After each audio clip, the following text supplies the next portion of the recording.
Good morning class. Welcome to my channel baby study hub. और आज के इस वीडियो में मैं पुनः वर्ण विचार का भाग 2 यानी कल के वीडियो में मैं आधा इसको कवर किया था और आज के वीडियो में इसको पूरा मैं कंप्लीट कवर करूँगा।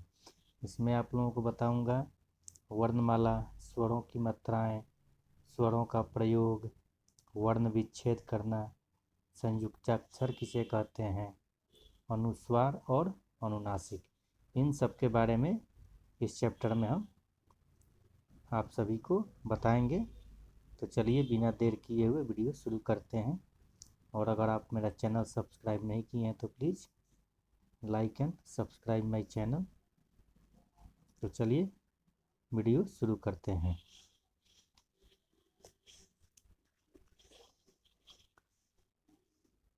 तो सबसे पहले है वर्णमाला। वर्णमाला किसे कहते हैं? तो वर्णों के क्रमबद्ध और व्यवस्थित समूह को वर्णमाला कहा जाता है। यानी जो वर्ण है, कल जो वर्ण के बारे में बताया था, उसके क्रमबद्ध और व्यवस्थित समूह को वर्णमाला कहा जाता है। स्वरों की तरह व्यंजनों को अलग से नहीं बोला जा सकता। उन्हें बोलते समय उनमें अ की ध्वनि का मिश्रण होना आवश्यक है। जैसे अ, आ, ई हम बोलते हैं स्वर की मात्रा, तो आसानी से बोल देते हैं। लेकिन व्यंजन जैसे क, ख, उसमें क्या है, हमें अ की मात्रा आती है, उसके बिना हम बोल नहीं पाते हैं। जब किसी व्यंजन में अ की ध्वनि नहीं मिली होती है तो उसके नीचे एक छोटी आड़ी रेखा खींची होती है जिसे हलंत। हलंत जैसे क्या है, जैसे प लिख के नीचे ऐसे खींच कर दिए तो ये आधा प, उसको बोलते हैं प हलंत। इसको प हलंत बोलेंगे, च हलंत, ट हलंत। नीचे से ऐसे कर दिया मतलब उसका हम पढ़ेंगे कि वो आधा प ही है, यानी प हलंत। अब देखिए अ की ध्वनि के साथ है तो क्या है, प में क्या है, प हलंत प्लस अ, ये दोनों मिल के प हुए। च हलंत प्लस अ यानी आधा च प्लस अ, बोलने में क्या है च, तो आधा च और अ ये मिल के दोनों ये पूरा च हुए। ट को तोड़ेंगे तो क्या होगा, आधा ट प्लस अ यानी ट हलंत प्लस अ। और अ की ध्वनि के बिना अगर हम बोलेंगे तो प च ट, मतलब पूरा हम इसको नहीं बोल पा रहे हैं। तो ये क्या है, अ की ध्वनि के बिना है तो आधा प हो गया, आधा च आधा ट, इसको मतलब बोलते हैं प हलंत, च हलंत, ट हलंत। अब आते हैं स्वरों की मात्राएं और व्यंजनों के साथ प्रयोग। तो वर्ग है, जैसे देखिए क हलंत अ तो क्या हो गया क, क हलंत आ तो क्या हो गया का, क हलंत ई की, क हलंत बड़ी ई की, क हलंत उ के, क हलंत उ बड़ी उ कु, क हलंत री क्री, क हलंत ए के, क हलंत ऐ तो कै, क हलंत ओ को, क हलंत औ कौ, क हलंत आ का, जैसे हाथ बाल, कल जैसे कल आप लोगों को बताया था वो है। अब ये देखिए स्वर ये हैं, आपको आप पढ़े ही होंगे, अ आ ई उ री ए ओ औ और ये आ। अब इसकी मात्रा क्या है, अ की मात्रा, अ की में कोई मात्रा नहीं होती है।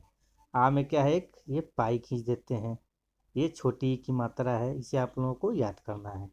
ये बड़ी की मात्रा, ये ऊ की मात्रा है बड़ी ऊ, ये डी की मात्रा ए ओ और ये आ। अब ये देखिए क में कोई मात्रा नहीं है तो क ल कल। अब ये क्या है, क लिखा है, इसमें ये डंडा खींच दिए तो क्या हो गया का, तो इससे शब्द बन गया काल। अब देखिए क है, इसमें ई की मात्रा लगा दिए तो ये हो गया की, तो इससे शब्द बन गया किन। ऐसे ही देखिए क कसम में लिखे और केवल मात्रा लगाए हैं तो ये शब्द बना है। इसमें बड़ी की मात्रा लग गया तो कील हो गया, इसमें ऊ की मात्रा लग गया तो कुल हो गया, इसमें बड़ी ऊ की मात्रा लग गया तो ये कुल हो गया। ये हो गया कृपा, ये है केला, कैसा, कोई, कौन और ये कॉल।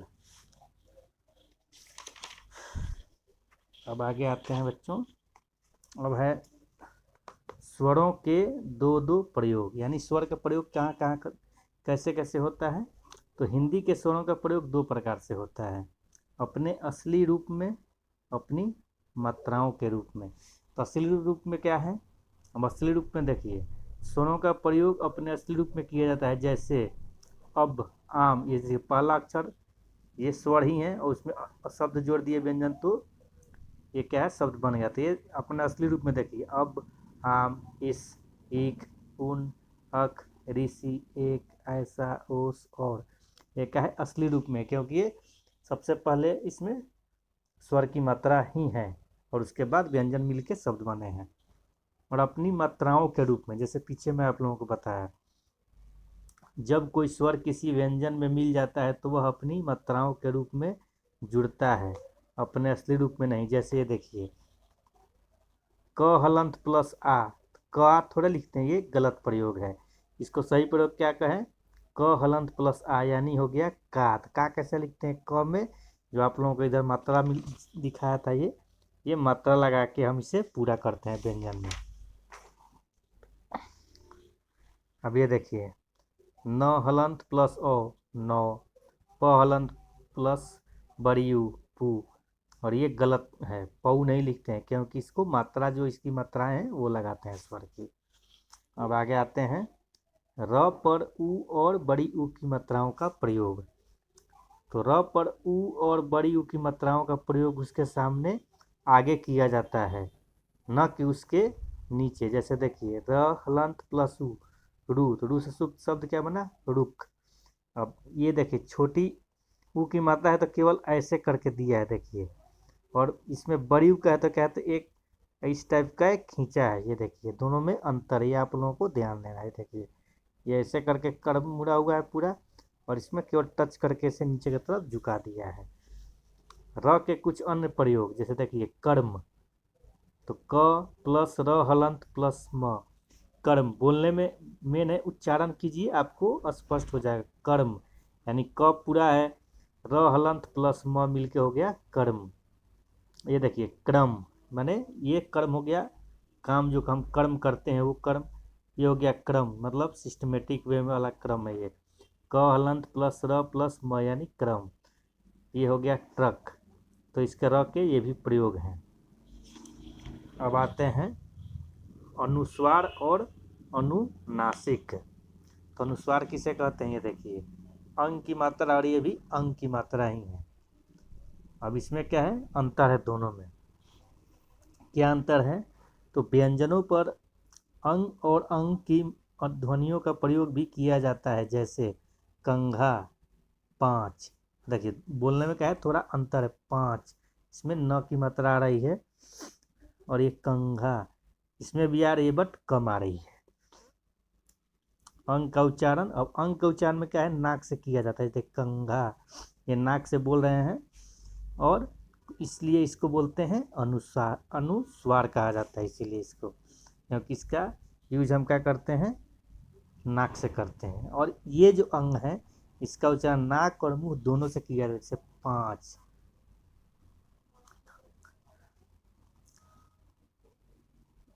इस अंग को क्या बोलते हैं, अनुनासिक कहा जाता है।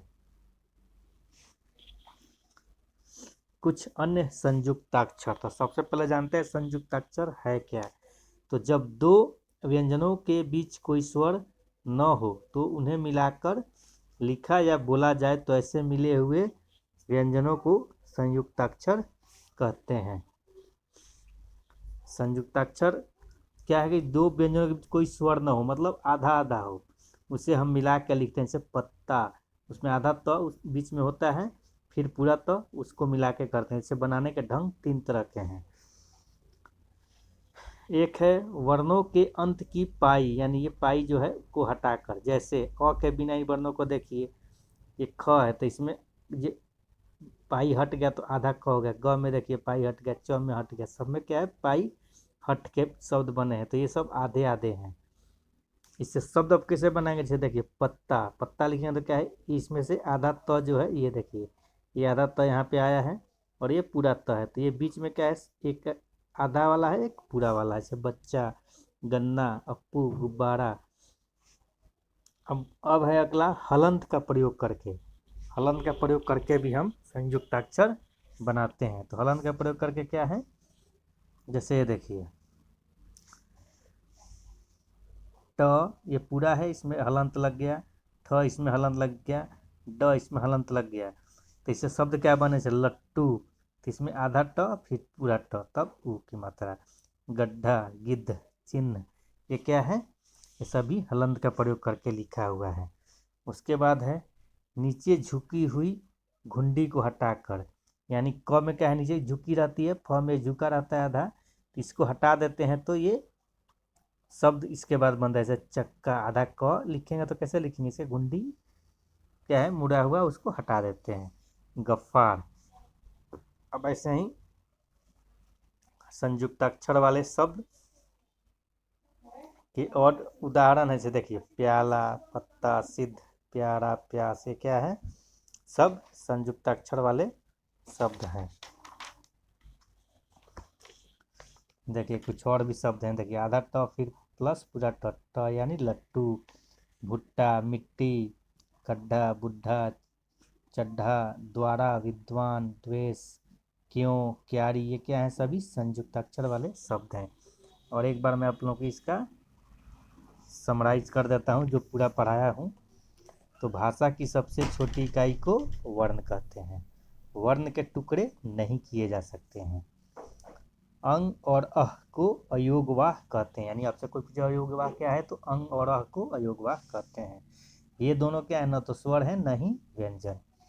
हिंदी वर्णमाला में 11 स्वर हैं और र और ह को जोड़कर 35 व्यंजन होते हैं तथा अंग अह प्रयोग होते हैं, अतः वर्णों की संख्या 48 हो जाती है। प्रत्येक व्यंजन में अ की ध्वनि मिली होती है। जिस व्यंजन में अ की ध्वनि नहीं मिली होती उसके नीचे एक तिरछी रेखा खींची जाती है, जिसे हलंत कहते हैं। जैसे ये देखिए, इसको क्या है, ये है हलंत, तिरछी रेखा खींच देते हैं तो ये हलंत है। प्रत्येक स्वर की मात्रा होती है जिसका प्रयोग व्यंजनों के साथ किया जाता है और वर्णों के क्रमबद्ध समूह को वर्णमाला कहा जाता है। तो बच्चों ये रहा फुल चैप्टर आप लोगों का।